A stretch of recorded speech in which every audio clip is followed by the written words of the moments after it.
¿Qué tal, Leo? ¿Cómo estás? Buenas tardes. Sobreviviendo. Sobreviviendo, qué bien. Pues estamos acá en Oaxaca, nos trasladamos y gracias a la Universidad de la Comunicación por todo este apoyo que nos ha brindado. Esta tarde queremos platicar con este gran escritor, un literato de tantos años, Leonardo da Jandra, y quisiéramos que nos cuente un poco sobre su trayectoria literaria. Estamos aquí, Adriana Martínez, Reina Ayer, su servidora, y Leonardo da Jandra, para platicarnos un poquito de esta trayectoria profesional. Venga, Leo. Carajo, no pudiese haber empezado por algo mucho más específico. Bueno, mi concepto de trayectoria me lleva ineludiblemente a un dispositivo mortal, como una bala que se está disparando, ¿no? No sé quién me disparó, yo no escogí mi trayectoria, pero mi trayectoria pues es tan amplia como difusa. ¿Qué quieres saber en específico?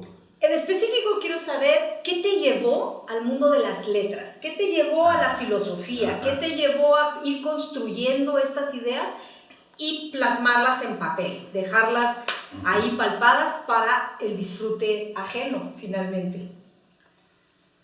Bien, yo nací como casi todos, yo diría que todos, no escogemos el lugar donde nacemos y donde queremos vivir. Entonces, nací en un lugar que escogieron mis padres, viniendo de Nueva York a una parte de Chiapas, un rancho muy grande, que desafortunadamente lo vendieron, pero crecí en España, en uno de los regímenes más absurdos que se puede concebir, de acuerdo a lo que yo he estudiado. Mi infancia franquista fue como una especie de tránsito de claroscuros a más oscuridad. Y lo que sí tengo, hay dos conceptos que son básicos para mí, que son la lealtad y el agradecimiento. Y tengo un agradecimiento profundo a un maestro de literatura, allí era el bachillerato, de la enseñanza secundaria, don Gonzalo Pardellas Puga, que fue el que me despertó. Quizás yo podía tener la inquietud por parte de mi abuelo materno, que estaba briago todos los días, pero aprovechaba los vapores etílicos para decir de cuando en cuando alguna frase interesante. Y me llamaba la atención porque contrastaba con el resto de mi familia, cuyo único objetivo era hacer dinero, trabajar como bestias, buenos gallegos que eran. Y este señor, don Gonzalo Pardellas Puga, profesor de gramática y de literatura española, me hizo muy ameno el mundo de la literatura. Me fui perfilando y empecé a escribir desde muy joven. Hice mi primer diario a los 9 años. Wow. Sí, y fui perfilando como mi diferencia respecto al mundo en el que vivía. Empecé a darme cuenta de que yo no quería vivir ni prolongar la miseria comercial de mis padres. A partir de ahí fui escogiendo mis lecturas. Recuerdo que había una pequeña tiendita de 2 viudas, porque eran 2 hermanas que yo creo que vivían con el mismo hombre, no sé en qué condiciones, pero toda la vida fueron 2 viudas. Mataron al hombre en la Guerra Civil Española, lo fusilaron allá en la Sierra de Barbanza, y ahí fue donde yo empecé a percibir a los 12, 13 años unas lecturas que yo casi diría que me marcaron, porque las recuerdo. El misterio de las catedrales de Fulcanelli, ahí vi también por primera vez el Zaratustra de Nietzsche. Era una tienda que vendía fundamentalmente lo que allá se llamaba tebeos, ¿cómo se llama aquí? Cómics, ¿no? Sí, Chistes. sí. El cómic es una expresión norteamericana. Exacto. Pero había 2 series, el Capitán Trueno y el Jabato, y salían todas las semanas y convencí a mi abuela de que los comprara. Entonces a mí me fascinaba ese horizonte de aventuras que habría, que yo relacionaba con la libertad, porque el mundo de Galicia, de esa parte de Arousa en el que yo vivía, prácticamente tenía nada más 2 temporadas, que eran lluvias y el verano eran 2 meses y el resto del año lluvias.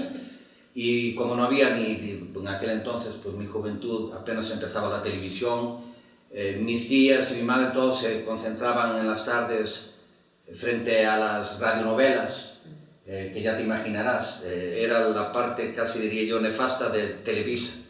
Claro, quería decir, ¿no? Culebrones. Sí, pero terrible del franquismo. Y empecé a leer, me marcó mucho Nietzsche, definitivamente, pero luego me fui a los 13 años a Santiago de Compostela y ahí ya me metí en la biblioteca. Y entonces ahí empecé, el que me abrió, aparte de Nietzsche, la puerta a la filosofía alemana, no fue un filósofo, fue un psicólogo, yo creo que fue el padre de la psicología, Wilhelm Stecker. Y un libro que eran 2 volúmenes, Las mujeres frígidas. O sea, te imaginas en el franquismo hablar de mujeres frígidas cuando todas las mujeres lo eran, porque no tenían ni idea de lo que era su cuerpo, ni ejercer la libertad para encontrar placer con su cuerpo. Todo lo que producía placer estaba prohibido, era una especie de inquisición post-mortem lo que había ahí, porque yo no sé si llamarle vida a eso. Todo estaba permeado por los muertos, los ahogados. Era un pueblo que tenía muchos navegantes por el mundo, mucha aventura, siempre para hacer dinero.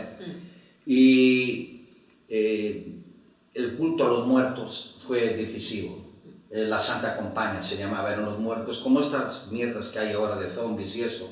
Ahí yo por eso odio toda esa serie, porque era mi juventud. Claro. Y la otra parte, con la literatura, era un deseo implícito, como un conocimiento inherente de que yo tenía que salir de ahí a como diera lugar. Y es lo que le agradezco a mis padres, me depositaban el dinero mensualmente y a los 13 años prácticamente me separé, ya nunca más volví a hablar con mi padre, porque cada vez que yo regresaba de vacaciones era un problema, era un hombre muy violento y ya te imaginarás, ¿no? Mi pelo largo y mis ideas siempre eran conflictos. Entonces, pues traté de evitar lo más que pude la familia, luego me fui a Madrid y ya en Madrid sí me metí de lleno con... tenía una remembranza muy lejana de Valle Inclán porque fue primo de mi abuelo. Y cuando en sus vapores etílicos hablaba de Valle Inclán, me llamaba mucho la atención porque trató de hacer su utopía en la Puebla del Caramiñal, Valle Inclán. No se sabía ciertamente dónde había nacido, unos decían que en el tránsito entre Villanueva de Arosa y Puebla del Caramiñal, pero sí regresó a Puebla del Caramiñal, rentó una finca porque quería vivir una utopía agrícola y le dio una plaga que ayer es muy común, que le da a las vides, no sé ahora, pero antes era una pesadilla, se llama silofera, que te echa a perder todos los viñedos. Entonces, pues este hombre venía de Madrid, cansado. Hay varias cartas de Alfonso Reyes a él, a Puebla del Caramiñal, que me las manuscritas de Alfonso Reyes, pidiéndole que se regresara a México, porque aquí escribió su principal obra, ¿no? Tirano Bandera, las sonatas, pero le decía que por orden del presidente de la República, aquí le había dicho el presidente de la República que a ese santo le ponía el altar que quisiera. Entonces don Alfonso Reyes estaba, insiste que se regresara.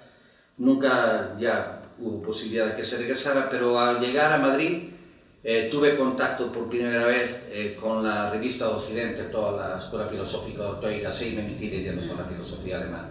Entonces yo empecé a leer muy pronto filosofía alemana desde los 15 años. Pues más o menos esa es la primera parte.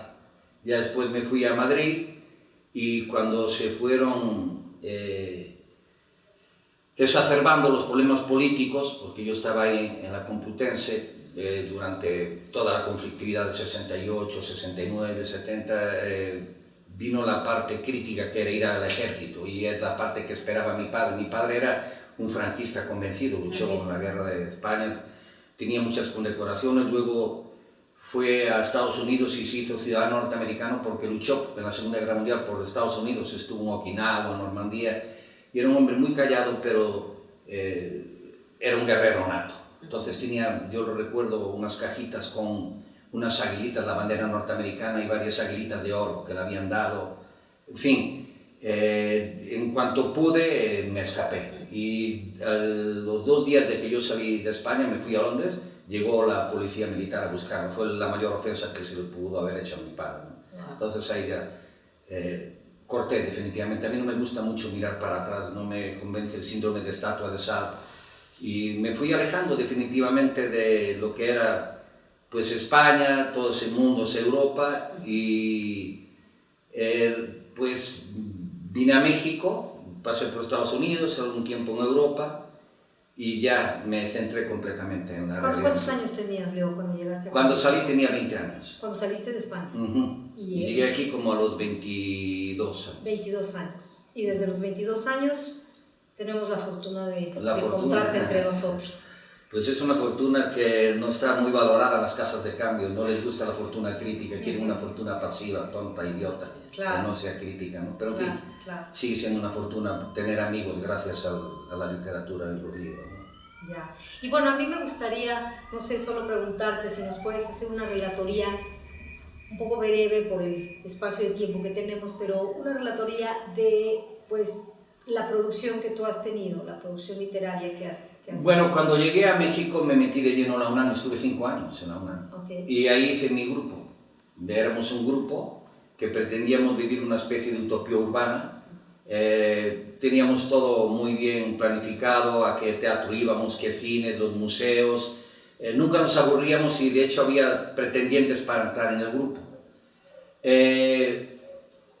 Por una serie de motivos, yo pienso que inmadurez, quizás consecuencia del tiempo que se vivía, que todavía no éramos muy conscientes de lo que significa la plena libertad, todavía no lo somos, pero yo entendía el papel que representaba ahí y parece una estupidez, una bagatela, pero cuando vives en un grupo de hombres y mujeres y tratas de compartir todo, lo último que se te va a ocurrir es que surja el conflicto entre las mujeres y que escuches conversaciones como tú ya te acostaste ayer con él, hoy me toca a mí. Parece de risa, pero tiene una fundamentación muy sólida. Y uno de esos momentos me saturó y me fui con un amigo, un escultor, fui a Guanajuato, y ahí estuve un tiempo en Celaya, hice un centro cultural que se llamaba Movimiento al Plano Concreto, que no había nada en ese entonces. Traté de que los que tenían ciertas inquietudes creativas se concentraran ahí, tuvo bastante éxito, iban músicos, poetas, escritores, y ahí me conoció Agatha, oyó hablar de que ahí había un loco y un grupo de gente se fue ahí, y yo traté de disuadir al compañero, se acababa de casar, que se la llevara, que la dejara de ese lugar, pero parece que tuvo más fuerza Agar, es muy persuasiva y convictiva, bueno. Que Agar es entonces tu compañera al momento. Justo, desde entonces llevamos ya más de 40 años juntos, wow. Pero fue la idea de salir un poco de este ámbito en el que pues había gente que nos conocía, evitar esas relaciones traumáticas, y le dije, conozco un lugar en la costa de Oaxaca, que yo había ido en unas vacaciones, a Zipolite, le dije, vamos allá, y pues nos fuimos. Okay. Y ahí en Zipolite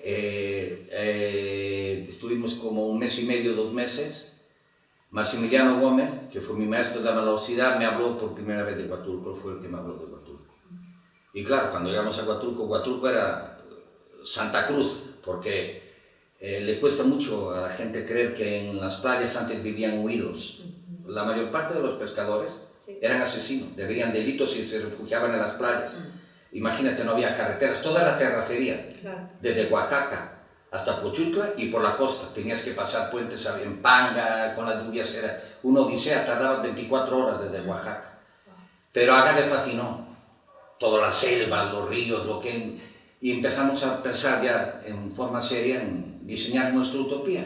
Y estamos hablando de los años... Eso fue el año 79. 79. A mí me gustaría nada más mencionar, porque en lo que llevas ahora contándonos has mencionado instituciones, el primer rompimiento con la familia, ¿no? La milicia, claro, fuera, no mencionas la iglesia, pero evidentemente está ahí en el franquismo implícito, ¿no? También un rompimiento con esta... Bueno, perdón que interrumpa, yo solía decir que en ese entonces era el hijo predilecto de Lucifer.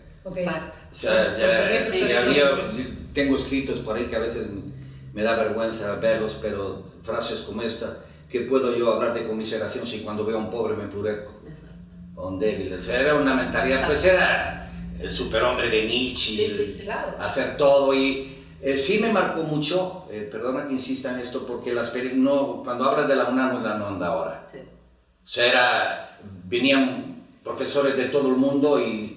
¿Estabas matriculado en la UNAM? Sí, mira, pasó lo siguiente, es que como pues fui un delincuente, un desertor, te imaginarás, ¿no? Claro. No pude conseguir ningún papel, pero sí me permitían asistir ¿De oyente? sí, claro, a una maestría impresionante con una mujer que venía en el año 73 con el golpe contra Salvador Allende, vinieron muy buenos maestros, Antonio Santos, Bani Van Buren, Mercedes sobre la Goita, en fin, y era una visión que apenas en México se estaba decantando del marxismo, porque aquí había muy buenos precedentes filosóficos con los republicanos que se exiliaron, pero el marxismo vivo venía de Chile, ahí estaba, no Cuba, cuidado, Cuba era como una especie de idilio, ¿no? Pero las investigaciones serias aplicadas del marxismo a América Latina venían del sur. Y a mí eso me interesó muchísimo porque yo conocía la filosofía, la ideología alemana bien a fondo desde la perspectiva de la filosofía, entonces nos complementamos de manera extraordinaria con estos profesores fundamentalmente de economía marxista, y yo, aunque era uno de ellos, le aportaba toda la parte filosófica, entonces cursé una maestría en modelos de transición, es decir, desde la perspectiva del materialismo histórico, esclavismo, feudalismo, mercantilismo, capitalismo, socialismo, y al final venía el comunismo, y lo que me llamaba a mí la atención era la visión totalizante de estos sistemas, entender una sociedad con una perspectiva de base económica, superestructura, cómo el pensamiento tenía unas raíces en la producción del individuo, y eso me incentivó muchísimo porque me permitió aterrizar la filosofía alemana. Y ya cuando me fui con Agar Huatulco, entonces ya llegué claro con la idea, ¿no?, de hacer entrecursamientos, que era como una especie de balance de mi vida entre lo que conocía de Europa, fundamentalmente a partir de España y México. Y una filosofía completamente encarnada, porque yo encuentro una coherencia, pues, última en tu recorrido, no llamémosle trayectoria si tú quieres, pero es salirte del centro, por así decirlo, digo, si bien España no era necesariamente el centro de Europa, pero era Europa al fin, que sabemos lo que eso significa, y el ir buscando, ¿no? En dónde, como tú dices, ahí nazco y crezco en un determinado lugar, pero luego yo determino en dónde quiero asentarme. Y en esta búsqueda, pues sí, ir rompiendo, cortando para lograr vivir a la manera de y perseguir esa libertad, me parece extraordinaria, y es cuando llegas a Huatulco, pero además, pues, del brazo de tu compañera de vida. Mira, sí me documenté, yo sí algo he hecho en mi vida fue leer, de hecho leía un libro diario ya, tenía todo el tiempo del mundo, pero sí me documenté sobre los procesos utópicos y me di cuenta que la utopía social no funciona. O sea, eso lo viví en carne propia, era imposible que yo lograra convencer hasta una comunidad de que vivieran de acuerdo a ciertas ideas, pero sí le dije a Agar, ¿por qué no lo intentamos de pareja, una utopía de pareja? Y ahí es donde entra un personaje español, Séneca, que lo encontré por primera vez en Quevedo, en el estudio que hizo, de los pocos estudios filosóficos que hizo Séneca, y que recordaré toda mi vida, fueron sobre los estoicos y sobre Epicuro. Y me llamó muchísimo la atención de esos personajes, que no es como te los explican en la escuela. No es nada más resumirlo en 3 líneas, sino qué hacían con su vida. Y eso fue lo que me marcó, porque ahí me di cuenta que yo tenía que aprender a cazar para comer y aprender a pescar. La mayor parte de los nativos que eran amigos desconfiaban de eso, y dicen, estos personajes, y en la selva solos, quédense aquí con nosotros, no, queremos estar solos. Y fue un reto tan grande, y ahí es donde le agradezco a Agar, ¿no? Contra toda su familia, con su marido, tenía todo el futuro garantizado, y apostarle a la inestabilidad total. Y esa para mí es la base de la filosofía. Ha sido a través de los años, y conforme he ampliado todo mi conocimiento filosófico desde los más antiguos hasta lo actual, el mayor defecto que he encontrado en los pensadores es la falta de coherencia entre lo que piensan y lo que viven. Eso fue para mí, fue terrible en la UNAM, le partía la madre a todos, a Garudí, a Althusser, a Popper, que venía, puedes decir la sociedad abierta y sus enemigos, una sociedad abierta, libertad, pero libertad ¿para qué? Para que una bola de cabrones parasiten de los que tienen menos posibilidades y menos conocimiento. Todo ese cuestionamiento estaba prácticamente fuera del marxismo. El marxismo estaba enfocado en el contexto social. Cambiemos la totalidad y luego cambian las partes, y yo me di cuenta que no era así, que primero hay que cambiar las partes para que cambie la totalidad. Y decidimos, Agar y yo, cambiar nosotros. O sea, ustedes decidieron establecer un modelo, primeramente con ustedes. Claro. para después tratar de... Si a alguien le vale, Claro. o le servía. Y funcionó muy bien, porque en la medida que los nativos, que el costeño es una mezcla muy explosiva por parte de los afro-norteamericanos con las culturas nativas que estaban en el Istmo, ellos no viven en una relación pasado-futuro, viven en un presente continuo. Y la característica del poder es el presente continuo. Cuando un individuo de la sociedad llega al poder, rompe con el pasado y considera que el futuro se va a hacer en cuanto a lo que él disponga en su presente. Es la característica del presente. Yo lo estudié hasta la gramática del tiempo, lo analicé a fondo, pero allí lo viví, porque eso es lo que le falta a los teóricos, vivir sus ideas. Claro. Y los griegos las vivían. Tú puedes estar en contra de los sofistas, o puedes estar en contra de los estoicos, o puedes estar en contra de los socráticos, pero vivían de acuerdo a lo que pensaban. La filosofía actual le dio la espalda a la vida. Por eso estamos inmersos en un interpretacionismo que a mí me recuerda indefectiblemente todo ese aparato corrupto contra el que combatió Jesús, Cristo, el Sanedrín. Reinterpretar. Yo soy el que poseo la verdad, yo la interpreto y ustedes la repiten. Entonces, todo esto con la vida, las experiencias con la naturaleza, el darte cuenta que no vas a aprender de una planta ni de un animal el peligro que encierran leyendo un libro, sino en contacto con él, te potencia los sentidos, en fin, ser parte de la naturaleza y no llegar ahí con una idea preconcebida, que es lo que ha acabado con la mayor parte de los intentos utópicos que yo he conocido posteriormente. Vienen de la Ciudad de México y quieren vivir como vivían en la Ciudad de México, en la selva. No se puede. Tienes que tener una mente nueva para una espacio-temporalidad existencial nueva. Y eso es lo que le cuesta a mucha gente. Oye, Leo, y es interesantísimo lo que mencionas.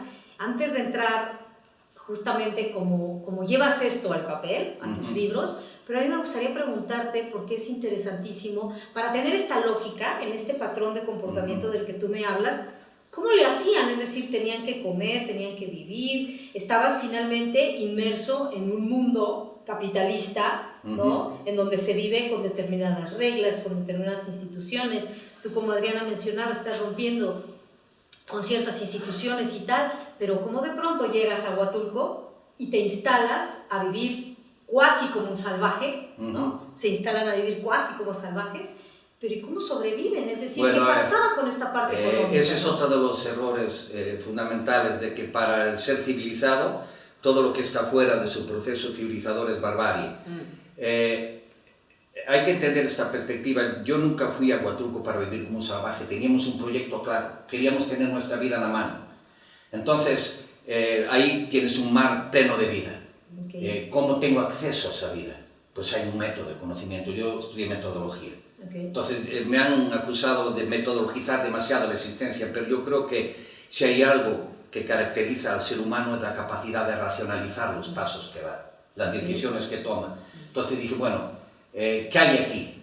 Pues hay esto y esto y esto en los peñascos, hay esto en la playa, y los pescadores me decían, cuidado, esto no se puede, esto sí se puede, pero pues yo como filósofo siempre me ha gustado llevar al límite todo. Y tenía que aprender cómo pescas eso, cómo consigues la carnada, cómo matas un venado, que era el objetivo máximo. Puedes matar una chachalaca, una paloma, pero ¿cómo llego al venado? Y ahí es la potenciación de los sentidos. Entonces me fascinaba todo el ritual que hay que seguir para llegar a eso. Y claro, el tiempo que podías tú considerar que lo empleaba para conseguir el sustento, yo lo aprovechaba también para seguir conociendo. No es lo mismo cuando vas a un trabajo repetitivo, reiterativo, enajenante, que es lo que me fascinaba del marxismo, la enajenación del proceso de producción de mercancías. Entonces, tú no eres una mercancía, yo tampoco, pero estoy en constante producción de mí mismo. ¿Cómo logro eso? Y todo lo va. Cómo crecen, en qué las plantas, en qué lugares, cuáles son las más venenosas, por qué lo son, por qué. Porque un venado, en época de sequía, que nos tocó una época de sequía terrible, 81, 82, 83, veías la cantidad de animales que se morían en la laguna a querer beber, se quedaban enterrados, jamás veías un venado. Si matabas un venado lo encontrabas, aunque no estaba muy gordo, estaba impecable, limpio. Los tejones, los más llenos de garrapatas. Inmediatamente focalicé el venado como una de las representaciones animales más sublimes y me puse a investigar todo el comportamiento del venado en distintas culturas, lo que significaba acá. El águila, que siempre fue mi Desde chiquito, cuando tenía yo 5 años, mi abuelo tenía un pequeño feudo, que es de donde viene el de Alejandra, y el caporal trajo un águila, un aguilucho. Entonces, con un guante lo traían, me lo pasaron, me lo pusieron en la mano porque yo era el heredero. Y lo primero que hice, a veces, lo eché a volar. Y ahí tuve una respuesta muy contundente, muy franquista de parte de mi padre. Me dio un golpe con el brazo, me rompió la nariz. Fue terrible, ¿no? Mi madre escandalizada, pero por liberar un águila. Y ya después, cuando vine a México y me metí de lleno una época en el chamanismo, encontré otra vez esa águila, que es como mi especie. No le voy a llamar ni nahual, podía ser, pero como casi nadie entiende lo que es ahora nahual, en la década de los 60 y los 70 hubo un revival y se valoraba todo ese mundo. Ahora, la búsqueda, desde mi perspectiva, yo entiendo que debe haber excepciones, que las hay inevitablemente, pero ya hay muy pocos buscadores, casi todos turistean con la realidad. Y eso fue lo que nosotros no hicimos ahí. Entonces, planificábamos nuestro tiempo. Yo me levantaba con el amanecer para ir a pescar, traía la comida del día, la dejaba lista para a la hora de comer prepararla y agarrar a pintar y yo a leer y a escribir. Horas. Comíamos y otra vez. Y no es que no lo puedes ver cuando tengo que hacer la tarea, no era tarea. Era la parte más bella donde establecíamos un contacto con todo, como si nada más estuviéramos nosotros en una parte del cosmos y había que relacionarse con esos seres extraterrestres que estaban allá afuera. Los veíamos cada 2 semanas, bajábamos, ellos nos veían a nosotros como seres extraterrestres, pero se daban cuenta, cuando yo empecé a ejercer cierta violencia para respetar la naturaleza, que pues había un trasfondo muy cabrón. O sea, primero traté de decirle que había que respetar, pues sobre todo los desoves de tortugas como la tortuga laúd, estas tortugas que ya prácticamente desaparecieron, esa tortuga que es como un tractor, esa tortuga gigante, salían al año en Cacaluta 20, ahora no sale ni una. Y yo bajaba a la playa cuando iba a pescar y veía los campamentos, llegaban de todas las rancherías, de todas las rancherías porque la gente vivía pegada a los cerros, que es donde estaba la agricultura. Y yo le decía, oiga, llévense 2 puñitos de huevitos, pero ellas 4 o 5 costados. Y yo, no, es que el hambre, usted verá, el hambre es cabrona. Digo, no, esto no es hambre, este es vicio, cabrón. Entonces se van a llevar cada quien 25 huevos y entierran los demás. Mi madre, todo agarraba yo mi rifle, papá, ahorita, cabrón. ¿Entiendes? Entonces ya me amenazaron, no, vamos a partir la madre. Y aparte todo me llaman pinche gachupín, ¿no? Porque allá era un cabrón sudaca, aquí un pinche gachupín. Y empecé a ejercer, de repente venían ellos clandestinamente a cazar y yo salía de la selva nada más, con una trucita, un paliacate aquí, mi pistola, mi escuadra y mi rifle, y se hacían pipí del miedo. Y empezó a hundir eso, y empezaron a respetar toda la zona. Entonces fue cuando Agar dijo, vamos a luchar por hacer el parque. Esa fue la otra fase. Que gracias a eso estamos aquí. Claro. Y ahora platícanos un poco de la tinta en el papel, cómo pasan todos estos pasajes y cómo los vas filtrando y los llevas a la escritura. Platícanos un poco cuál ha sido la presencia de estos múltiples libros que llevas ya escritos. Bueno, el mayor problema, no sé si llamarle obstáculo, era de dónde saco los libros. Entonces teníamos que ir a México cada 3 o 4 meses y yo traía la mochila llena de libros, era lo que traíamos. Y libros como Entrecruzamientos, que son libros sobre libros y referencia, requiere una cantidad de lectura y una cantidad de notas y no había computadora. Todo era a mano, yo escribía a mano, entonces todo eso, todas las notas, todo. De hecho, Agar se moría y algunos amigos cuando veían cómo yo prendía la lumbre para cocinar con mis manuscritos. Una vez que los llevaba yo, pues tenía que quemar todos, eran miles de hojas. Y dirías, puta, pues los manuscritos, ahí estaba, te imaginas, ¿no? Tachaduras, claro. La cantidad de zancudos, mierda, sangre embarrada, todo ahí. Y con eso prendía la lumbre. Wow. Pero esa era la dinámica, ir a la civilización a tratar de extraer lo mejor que nosotros consideramos, que era el conocimiento, no el consumo. Entonces aplicamos un término que siempre me llamó mucho la atención en Séneca, la grandeza de lo mínimo. Tratar de dañar lo mínimo al medio ambiente y tratar de extraer lo mínimo de la naturaleza para vivir. Y casi no comprábamos nada en el súper, nada. Y no, bueno, ya te imaginarás, ¿no? una picadura de un alacrán o una serpiente, ¡ay, qué médico, ni madre! Corta, se saja, se ve. Empezamos a aprender a autocurarnos, cosa que yo veo en mis colegas, que cuando van a la selva le pican un zancudo y ya están pensando ir a un doctor. No era increíble, no había médico por ningún lado, si aguantábamos bien eso también, y ejercicio terrible que hacíamos, ¿no? Nos echábamos la playa, que son 2 kilómetros ida y vuelta, tenemos un costal lleno de arena en la playa, practicábamos karate, terminamos con todos los nudillos llenos de sangre, si no voy a ponerme yo con un campesino manejando un machete, a decir, deja eso ahí. Sabían porque le puse una putiza a un par de ellos. Entonces corrió la voz por ahí, se me vino encima con un machete. Y le di una patada de lado tan bien puesta que casi se muere.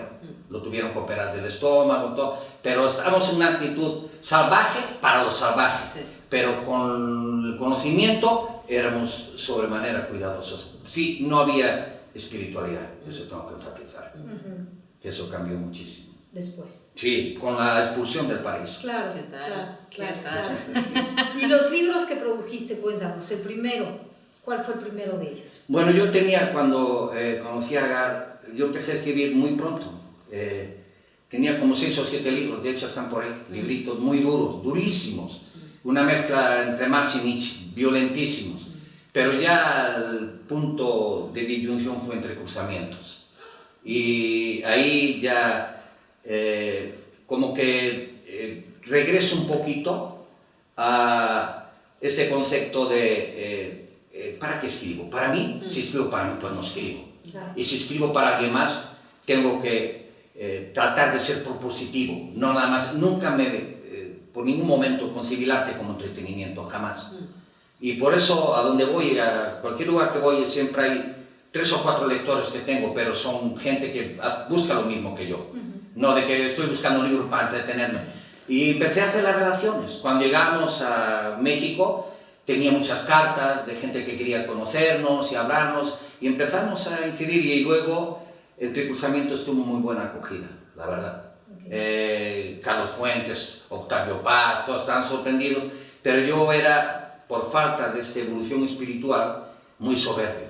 Es que el conocimiento, la sublimación, de toda la dinámica racional, si no tiene un sustrato espiritual, se convierte inevitablemente en soberbia. Entonces, con 2 o 3 frases, porque antes había muchas opciones en programas de televisión para la cultura, y hablaba y tenía mucha repercusión, pero era muy dado a... Se me han dado bien siempre los aforismos, no sé si es por mi lectura temprana de los aforismos de Séneca, pero con una sola frase liquidaba lo que podía ser una buena relación, y eso te va cerrando puertas. O sea, ¿qué piensa usted de Octavio Paz, un joven talentoso como usted, que llega de la filosofía?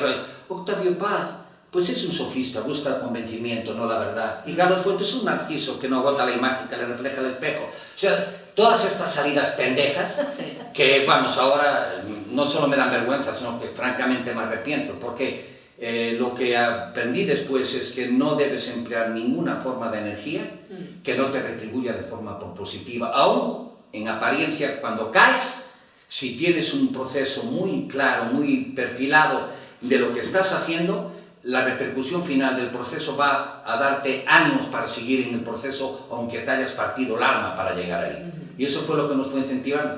Veíamos que sí íbamos creciendo, y luego vino el punto pues decisivo. Estuve a punto de morirme varias veces, me caí de la roca, era un desmadre, pero en una de esas me pasó algo que no había explicación posible.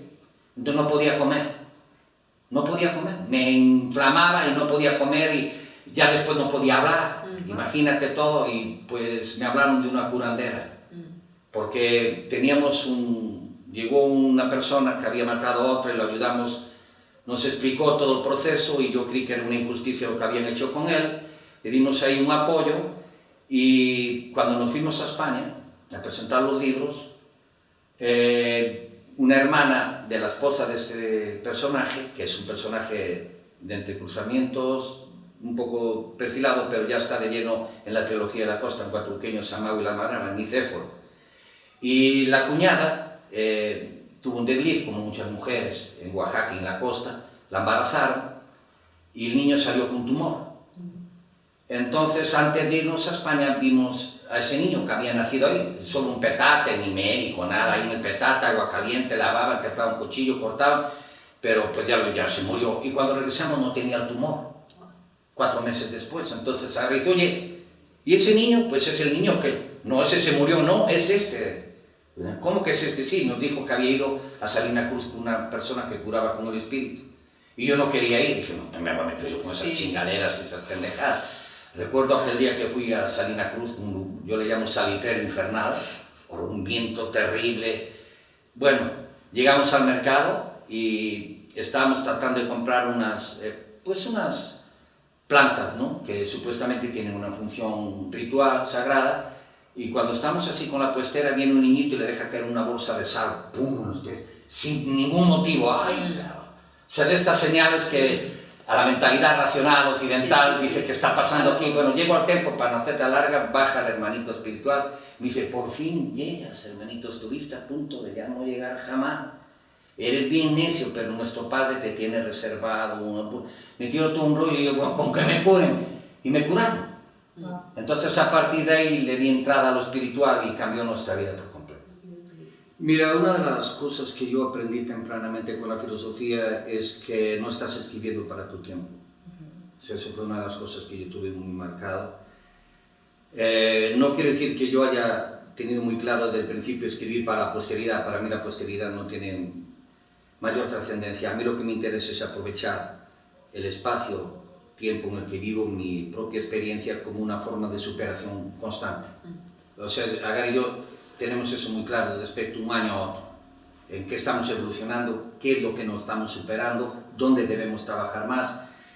Todo esto tiene el trasfondo de mis lecturas, la filosofía. Entonces, filosofía para ser encantados es, yo escribo trilogías, es una información alemana, la trilogía Entre Cruzamientos, que es la trilogía de la identidad, luego la trilogía de la costa, Batuqueño Samagua la Madraba, y esta trilogía que llamo del conocimiento, que empezó con la gramática del tiempo, donde trato de entender desde una perspectiva filosófica el contexto en el que vivo allí.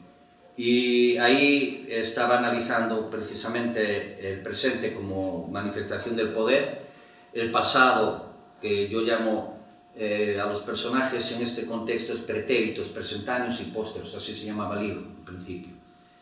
Entonces, la característica de la preteridad es el mito y la historia, la de la presentanidad, el poder, y la de la posteridad, la utopía. Y el trasfondo que le daba sustento a estas divagaciones filosóficas eran mis propias experiencias ahí. O sea, lo que leía yo lo pasaba por el tamiz de mi experiencia.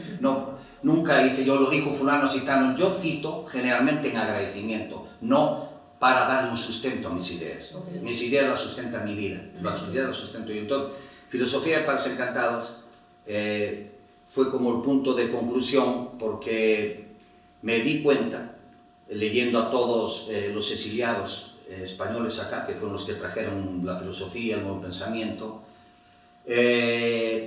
que había una carencia inexplicable en la cultura latinoamericana del sistema y métodos. Había buenos interpretadores y había muy buena ensayística basada en la imaginación, no la racionalización. O sea, Octavio Paz es un gran ensayista, pero desde la perspectiva filosófica importa ideas y es un desastre. Y lo mismo podías hablar, ya digamos, Vargas Llosa y compañía, pero aún personajes como uno de los más notables que hay hoy en día, Enrique Dussel, ves cómo está aplanado por el marxismo.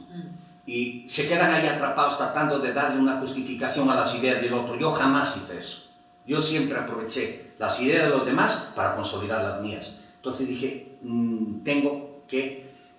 perdóname este paréntesis, pero hice la tesis en el doctorado, a pesar de que iba como oyente, y se titula, de hecho está ahí, Totalidad, Pseudo-totalidad y parte. Fue la primera vez que apliqué este concepto de totalidad, pseudo-totalidad y parte al estudio de los sistemas y métodos de los filósofos que más habían destacado en el mundo de los sentidos, que llamaba yo pseudo-concreción, luego el mundo teórico, abstracción, y por último el mundo de la concreción, que ahí entraba Marx, claro, Marx y Engels, ¿no? Entonces ya después con el tiempo me fui separando por razones muy obvias. Por ejemplo, con Marx, la violencia, que yo siempre fui muy violento, entonces dije, si quiero erradicar la violencia en mi comportamiento, tengo que erradicarla de mis ideas. Y es una de las cosas que más me ha costado, pero yo no creo con Marx, que lo tomó de Proudhon y otros socialistas de que la violencia es la partera de la historia. Para mí la violencia es la partera de la barbarie. Luego la propiedad privada, que es un robo. La propiedad privada es sagrada. Nadie puede decirme qué música escucho, qué como, qué he visto, que esos son mis moblajes cotidianos. Yo, dentro de mis posibilidades, tengo que escoger lo que va a delimitar mi personalidad. No la puede imponer un político pendejo. Ni Lenin, ni Mao, ni Marx, ni Castro, nadie. Y luego, ya en el contexto un poco pues más actualizado, toda esa dinámica del partido, ¿no? La orquesta del partido, que es un dogma terrible. Y me di cuenta que los modelos que pretendían liberar a la sociedad fueron de los más esclavizantes. Hablo de la Rusia de Lenin y Stalin, la China de Mao, la Cuba de Fidel Castro, bueno, ya ves ahora lo que está pasando en Nicaragua, lo que está pasando en Venezuela, en fin, ya no hay por dónde ir ahí, pero al mismo tiempo tenían mis principios claros de izquierda, que yo lo podía definir de manera quizás un poco sintética, pero es en el concepto de democracia, buscar el mayor bien para la mayor cantidad de gente el mayor tiempo posible, aunque no estén de acuerdo conmigo. Esto es muy importante. Entonces de ahí vino todo este libro de Filosofía para los Encantados. Dejé el método confrontativo de la dialéctica hegeliano-marxiana, que fue el punto final en filosofía de afirmación, negación, negación de la negación, que tenía un claro ejemplo político. El empresario parasita del obrero. Para que el obrero se afirma tiene que negar lo que lo niega. Entonces, afirmando al obrero llegamos a la libertad y hemos visto lo que ha pasado. No creo en esa dialéctica confrontativa, entonces desarrollé lo que yo llamo teoría de los complementarios. El hombre y la mujer, en cuanto a género, por ponerlo así, el trabajador y el empresario, el ciudadano y el gobernante, lo solar y lo lunar, lo mítico y lo histórico, no tienen que confrontarse, tienen que complementarse. Eso fue el método. Y el sistema, los pasos del individuo en tres fases fundamentales. Egocentrismo, que es la soberbia del yo. Sociocentrismo, la solidaridad, entender que el yo no puede crecer más que con los demás. Y por último, el cosmocentrismo, que algún día vendrá. Esa es la esencia, digamos, la concepción, como yo llamo, sistemático-metodológica del libro. En un contexto cultural que no hay concepciones sistemático-metodológicas. Hasta la fecha, se sigue importando. No dudo que hay varios intentos por ahí, pero hay un rechazo genuino en la cultura latinoamericana, en España en general, hacia la sistematización. Se prefiere lo abierto, lo ficticio, la imaginación sobre la racionalización. Y en ese sentido, bueno, manejando la misma lógica de la complementariedad, yo querría volver a esta, pues, no sé si llamarle evolución que tú mencionas, de la racionalidad y que te estaba llevando, tú dices, a una suerte de ego y tal exacerbado, y en un momento dado, tras la expulsión del paraíso, metafórica y quizá literalmente hablando, te lleva a la irrupción, permites la entrada de la espiritualidad. Entonces, pues estás ahí conjugando también, ¿no? Mira, lo que debería hacer cualquier joven, al margen de ciertas predilecciones que tenga por algunas lecturas o ciertos personajes, sobre todo ahora que es un mundo muy visual, es experienciarlo en sí mismo. Y yo definitivamente, desde que he experienciado en mí la espiritualidad, quizás me pregunto luego cómo yo entiendo la espiritualidad, pero no quiero ni por asomo regresar a lo que era, porque era un verdadero hijo de la chingada. Y la gente que yo conozco, tengo amigos que no creen en Dios ni en ninguna forma de espiritualidad, son completamente prescindibles. Nada más están obsesionados con su obra. Y hoy en día que estamos en plena caída, que se caracterizan las caídas sociales, desde mi perspectiva, por una oralidad y una genitalidad desmedida, relegas la reflexión crítica, entonces hay prejuicios históricos sobre lo que no debe ser la espiritualidad y la toman como espiritualidad. Las iglesias establecidas son la negación de la espiritualidad. La espiritualidad, como yo la concibo, es la libertad total, abrirte al cosmos y ver ahí millones y millones de nada más estos pendejetes estamos aquí, somos los chingones, y yo voy a chingarme a toda la bola de pendejos porque soy el más inteligente. O sea, vamos, no quiero predicar de ninguna manera que se vayan todos a la chingada si quieren irse, ese no es problema mío. La cuestión es que yo creo que llega un momento en la vida del individuo que tiene que hacer una reflexión. Esto deberíamos hacerlo más a menudo, pero quizás hay una edad en que reflexionas y dices, bueno, este tránsito en el que estás aquí se agota nada más en darle satisfacción a tu ego, sin preocuparte por el daño que generas. Si dejas 20 mujeres o 20 trabajos, 20 amigos, rompes con ellos, eres desleal, eso es porque eres muy chingón, porque eres más astuto que ellos. Y a mí siempre me venía una sola imagen de los depredadores de la selva, los felinos. No, yo no quiero ser eso, no puedo ya seguir siendo eso. Y ahí fue que le di una base filosófica a mi espiritualidad. Fantástico. A mí me gustaría también, pues, preguntarte, después de esta salida del paraíso, de esta expulsión del paraíso, pues llegas acá a la ciudad de Oaxaca, y cómo se va dando este proceso de creación y consolidación de esta revista que a mí me parece fascinante desde el título, Avispero, y me gusta mucho lo que estás haciendo con ello. Entonces me gustaría un poco que nos hablaras de este proceso de conjugación de cosas, de momentos, y cómo llegamos a Avispero. Bueno, permíteme que les explique brevemente, porque ahí atrás siempre hay una mente hipotética, y la mente hipotética toma decisiones la mayor parte de las veces desde el desconocimiento. La expulsión del paraíso quizás es un término que hasta suena atractivo, ¿no? No fue una verdadera chingadera. Claro. Y fue por hacer el parque, Sí. donde tragar. Yo ya sabía lo que nos teníamos, y tú estuviste ahí un poco en esto presente. Sí. Entonces, te plantearías, ¿conoces muchos intelectuales que se dediquen a rescatar? Ahora hay una preocupación genuina, estamos hablando de hace 30, 40 años. Claro. Y ibas en contra de los nativos, en contra de los prestadores de servicios, hoteleros, lancheros, en contra del aparato turístico, ibas en contra de